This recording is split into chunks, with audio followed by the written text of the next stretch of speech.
Ayan, okay. So, for our retirement expenses, lahat naman kayo gumawa na kayo ng money in, money out eh. So, mabilis na yon na pwede ninyong ma-tweak para ma-adjust ninyo so that yung ini-imagine nyo na ay ito yung expenses ninyo na gagawin when you're already retired. So for example, kanina may nagsabi na 'di ba nagpapaaral pa siya pero baka pagka-retired ka na hindi ka na nagpapaaral. Wala na yung expense na yon, no? So i-estimate nyo yung retirement expenses and it would help if you're able to categorize your retirement expenses into essentials and non-essentials. Tapos i-consider nyo yung lifestyle changes, no? Uh, ako kasi gusto ko na um, mas mag-spend ng time in the rural area kapag matanda na rather than in the city. So, malaking lifestyle change yun, pero mas mura ang mga bagay-bagay sa probinsya kaysa dito sa Maynila.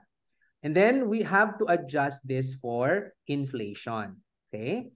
So, for adjusting the inflation, ang typical na ginagamit ko na inflation rate ay 5% na average inflation rate kapag naggagawa ng projections. Kasi yan yung in the past 15 years, yan yung average na inflation rate natin. Ngayong taon, medyo mataas siya, no? I think papalo tayo ng 6% this year.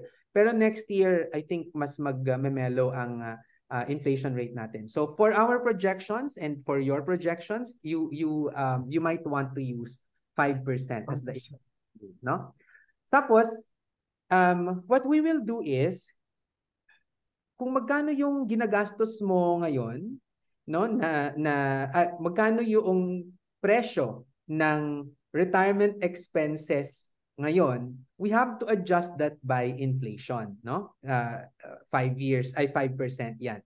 So what we do here is meron tayong mathematical formula, no? So we will get the future value of our present value expenses, no? Retirement expenses ito.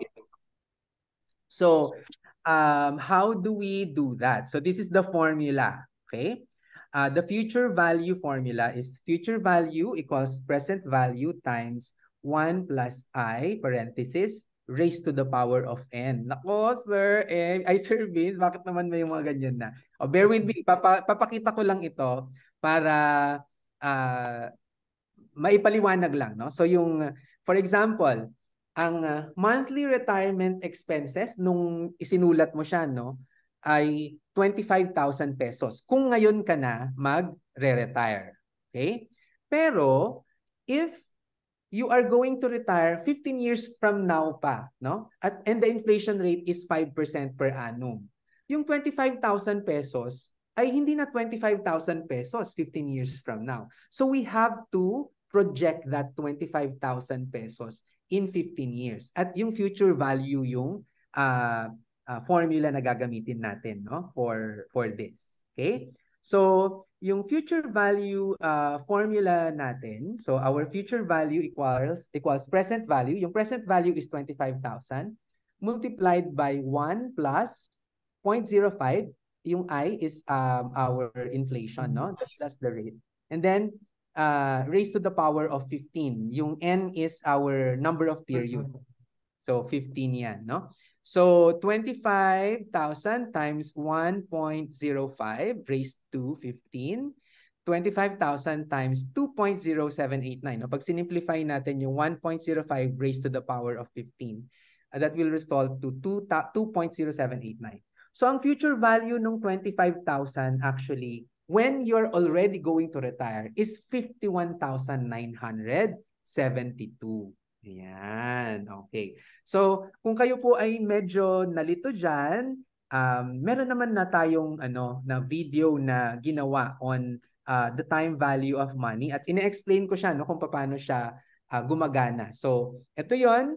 You can watch the time value of money video. Ina-explain ko dyan yung konsepto ng future value at saka ng present value. Kasi dapat maintindihan natin yung future value at present value when we talk about retirement. Okay?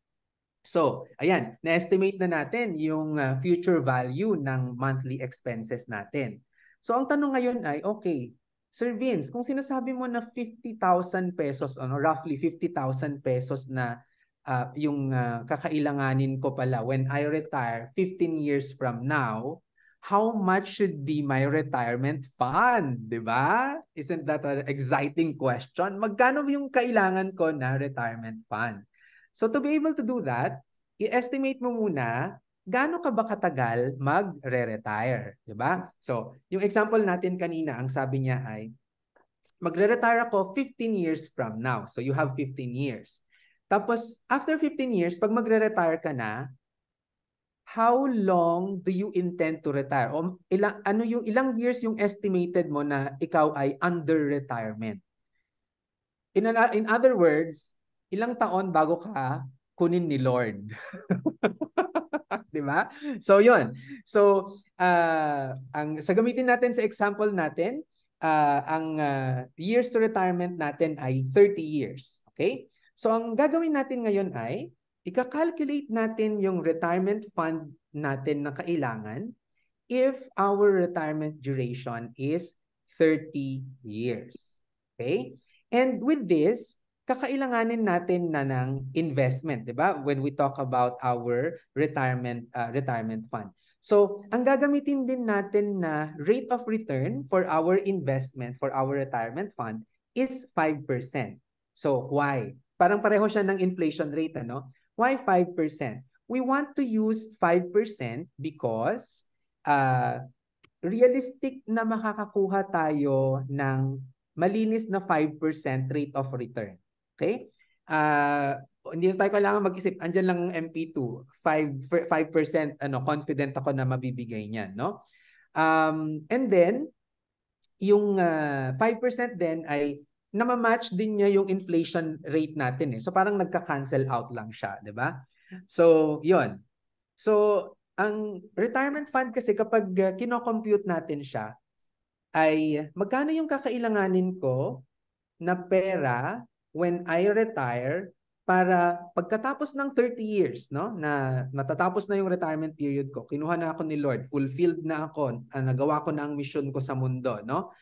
Depleted na yung retirement fund, no? So zero na siya. Yun yung typical na calculation for a retirement fund. Okay? Naintindihan niyo ba 'yon? Malinaw ba? Pahingi naman ng thumbs up kung I'm getting across clearly. Ayan.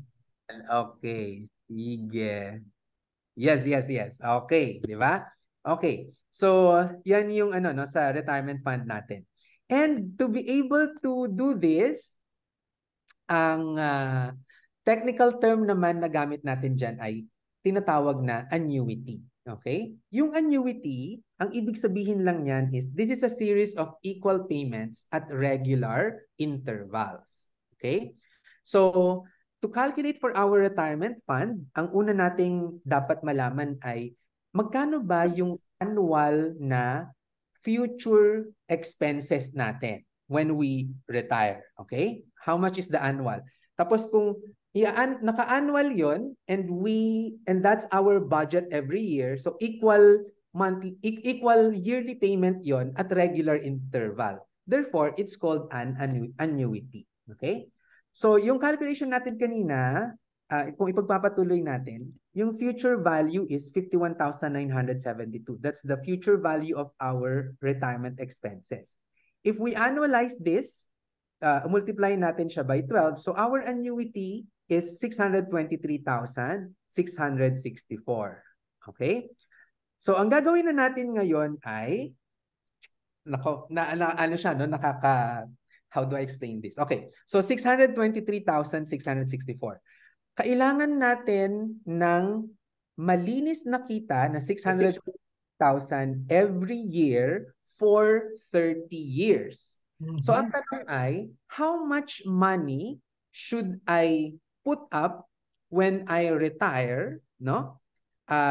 So that I get 623,000 every year for 30 years, and by the end of 30 years, zero na yung retirement fund. Kasi yun lang yung plano ko 30 years, no? So, if you apply that to me, parang I'm 45 now, no? I'm 45 now at sabi ko I will retire by age 60. So that's 15 years from now.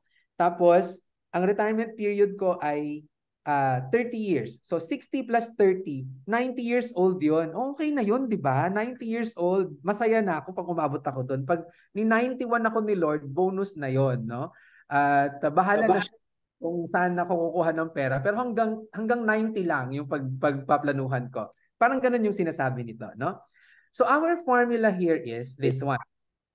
Yan na siya. Medyo mas complicated siya, no? So the present value is equal to the annuity, no? Times 1 minus 1 plus R raised to N divided by R. Okay? So, kung gusto nyong alamin yung calculation niyan, nandyan siya, no? Pero, wag kayong no? Wag na kayong kabahan kasi ginawan ko na kayo ng Excel file for this, di ba? At yun yung surprise ko nga kasi sabi ko, nako, kung ito yung ipapakita ko sa kanila, baka batukan ako ng mga to virtually, di ba? So, here is another tool that I will be giving you. At dito ay saan na yan? Ayan.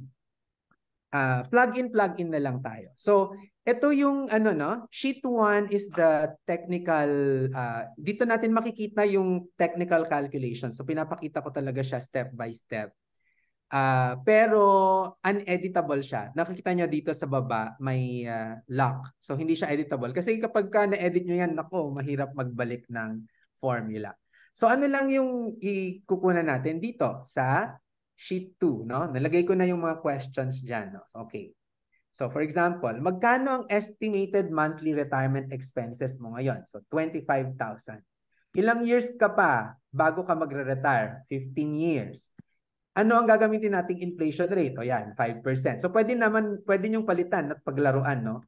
Ilang years kang magre-retire? In other words, so ilang years kang mabubuhay once you start retirement? 30 years.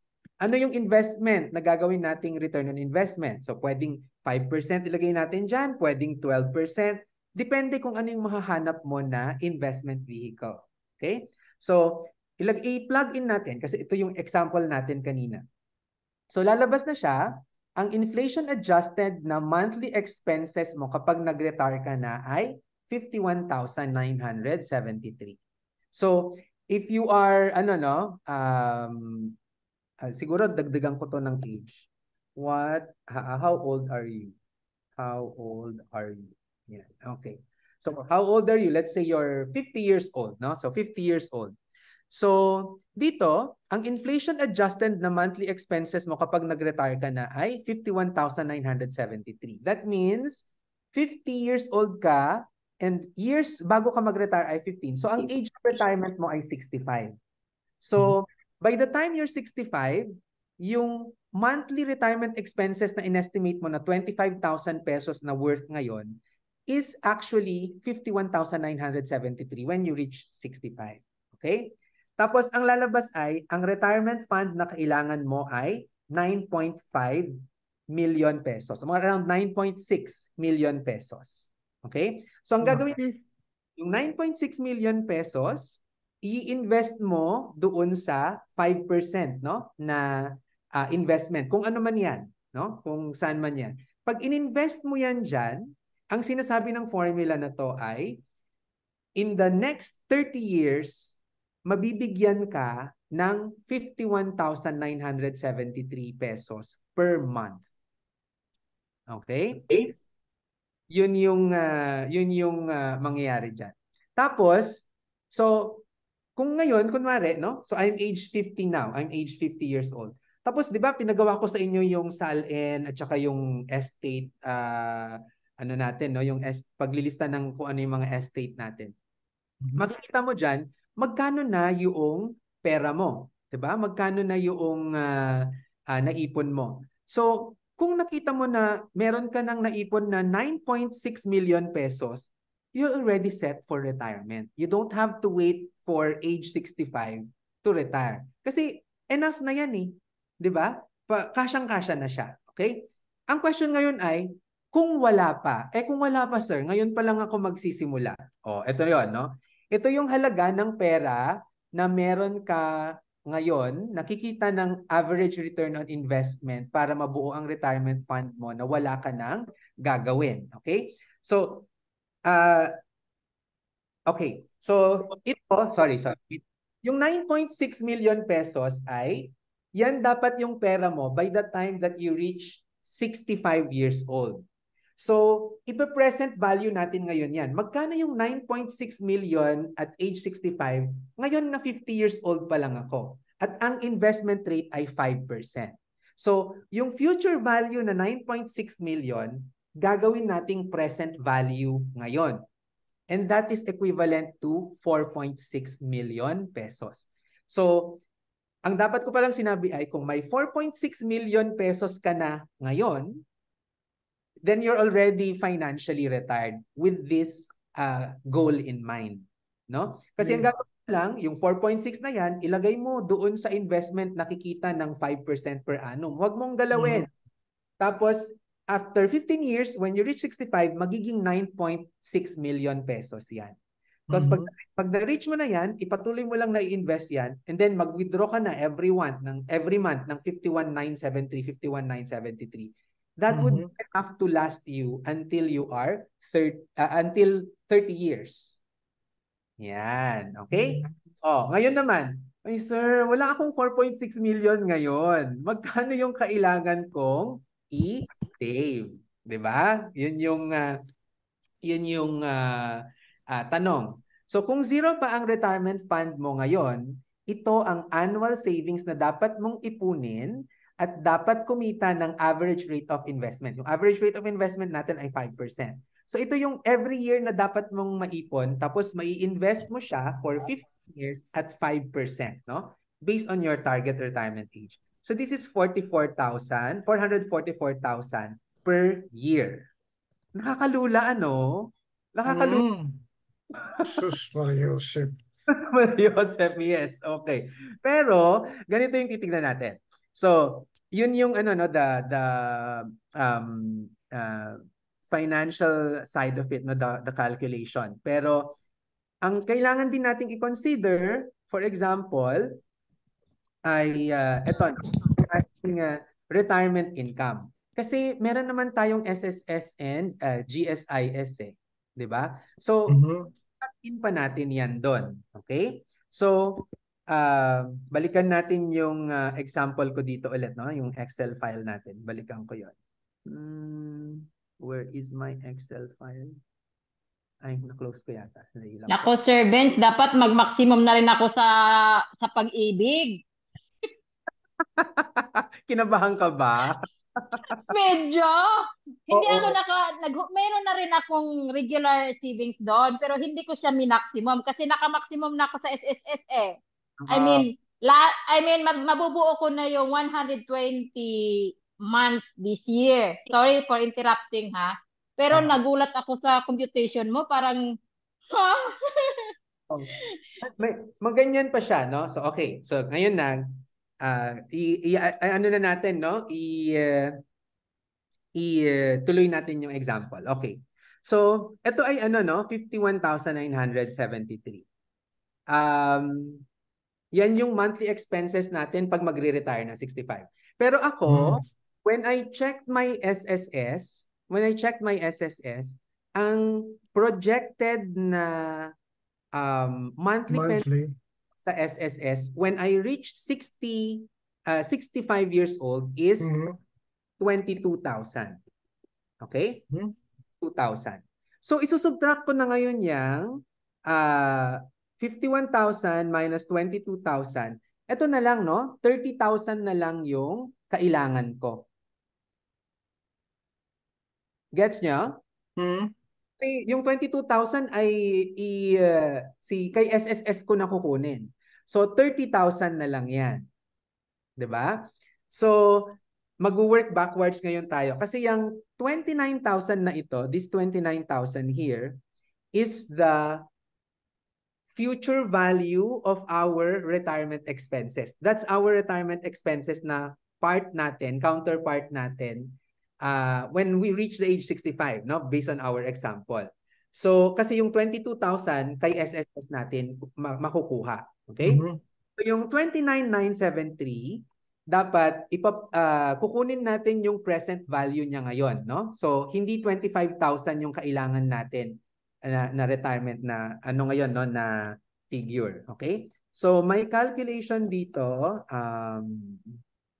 present value. So, present value is, okay, the rate that we're using is 5%, no? 5%. The period is 15. 15 years. At ang payment natin ay 0. Ang future value ay etong 29. Okay. So, instead na 25,000 yung kailangan na lang natin dito, 14,400 na lang, no? So, lalagay natin yan, 14,000. Okay? Okay. Sige, dali lang. I-hide ko lang to para hindi kayo malito, ha.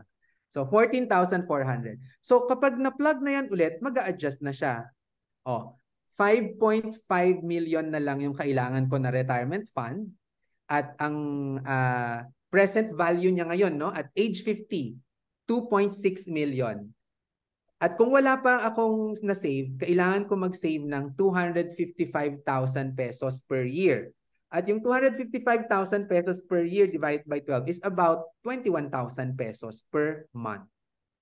Kasi ang gusto ko na retirement ay, yun nga, meron akong 50,000 kada buwan. Okay? So, pwede nyo naman siyang i-adjust na babaan. Kaya nga, kaya sabi ko, ibibigay ko ito sa inyo para mapaglaruan nyo, no? So, ilagay nyo lang, ilang taon na ba kayo? Tapos, ilalagay nyo na, magkano yung estimated monthly. Kasi, iba-iba naman tayo ng gusto, di ba?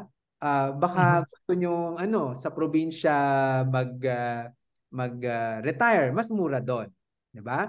Tapos may iba pang mga paraan. Kasi we stuck with 5%. Di ba? With 5% average return. Kasi sabi ko, ang safest yan eh. Lagay lang sa pag-ibig. Wala na tayong iniisip, kampante ka. Okay na yan, 5%. Pero, there's another way. Pwede ka actually magtayo ng rental properties. Kasi sa rental properties, in my experience, ang minimum rate of return ko dyan ay 12% per annum. So, papalitan natin ito ngayon ng 12% per annum, no? Kung 12% per annum yan, ito na lang yung kakailanganin natin. So, ang retirement fund na kailangan natin at age 65 is 2.8 million.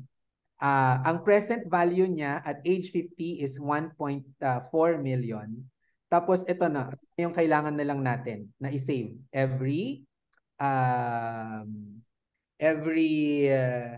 year, no? 204,000. So 204,000 divided by 12, 17,000 pesos per month na lang. So, mga ganun siya. Ganun yung pag-calculate dyan. So, Vince, yes. Go ahead. help us to get a sound number for the estimated. Yung sa taas yung 25,000. Maaaring hindi ideal pero help us to make it sound. Yung 15, yung estimated na kanina nakalagay, ilan na yun? Kanina 25,000 yung naging 14 ba? Okay. Yeah. Yung 25,000 na ba yan? Para maging sound yan, nakasama naman dyan yung sinasabing pagbabayad ng kuryente, ng tubig, ng amilyar, ng association dues, plus yung konting bigasyon sa panonood ng sine. Yung ba yun? Oo. Kung maglalagay ka. Yes. I see. Lahat ng expenses mo na yan, yung essentials. Pagkain, tubig, gamot, lahat, no? Nakalagay na dyan. Okay, got it. Sige. Thank you. Hindi ko nakikita yung iba pero may mga mini-message sa akin Sandali lang ha. Pag direct message kasi ibig sabihin hindi pwedeng banggitin ang pangalan. So wait lang. Gusto nila private. Ayan. Okay. Okay, okay, wait lang. In computing for current monthly expenses, can we exclude expenses that are expected to be gone? Of course, oo, by the time that you retire. Oo, dapat tatanggalin mo na yon. For example, may car loan ka pa na binabayaran ngayon. Pag fully paid mo na yon, hindi mo naman balak bumili ng bago, wala tayong expense na yon. Ganun din, kaya dapat pag pag nag-retire tayo, sana meron tayong bahay. Para wala na tayong housing loan na babayaran. At sana po ay, lalo na sa mga lalaki kasi mga babae hindi na po yan mabubuntis pag 45 sila. So kahit namang lalaki sila, hindi na mag-aanak yung mga yan. Pero yung mga lalaki, pag nagloko, 60 years old, nangaliwa ulit, nako, meron ka ulit tuition yan kahit na 60-65 years old ka na, di ba? So, nandun pa rin yun, lalagay pa rin siya, no? So, mas magiging mas magiging lesser yung yung expenses. Pero minsan tinitignan ko rin, no? Kasi napapansin ko yan sa parents ko na sabi nila, oo, hindi na nga kami nagpapaaral sa Ateneo, sa Lasal, pero yun namang ginagastos namin for health ay ang gastos, 'di ba? Yung aming maintenance medicine, yung pagpapa-check up. Pag nasa Australia sila at saka nasa US sila, okay, kasi covered doon. Pero pag nandito, lahat kami yung gumagastos. So may mga ganun din na kailangan natin na i-consider. Okay? So, 'yon. Okay, so continue natin ha. So, si Alvin pala may tanong, Sir Vince, is SSS pension paid for life? Yes. Oo. Hanggang bubuhay ka, Alvin, hindi yan titigil. So, yung regular SSS, hindi siya titigil. Pero yung WISP Plus, yung WISP at saka WISP Plus natin ay for 15 years lang after retirement. So, if you're going to retire at 60, we will only enjoy that until the age of 75. Pag 76, yung regular SSS na lang yung makukuha natin. Kaya kailangan pa rin talagang mag-ipon, ganyan. Okay? And that's the reason why we need to put up mga passive income sources natin. So rent, dividend, interest, capital gains, pension, and royalty. So ako ang isa talaga na pina-prioritize ko na magandang source ng passive income is the rental property. Yung isang friend ko nga yon, I was able to help him retire kasi nakapagpatayo na siya ng 16-door rental apartment sa Ilocos. At he's my age. So kung we were able to do it at 31, siya 44, no? Kasi last January siya nagawa niyan. Okay? So, 'yon. Ngayon, so kakaroon tayo ng short activity.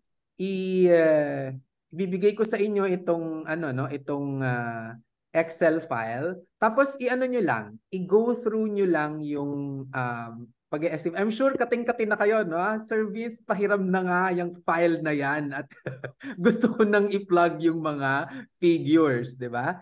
So,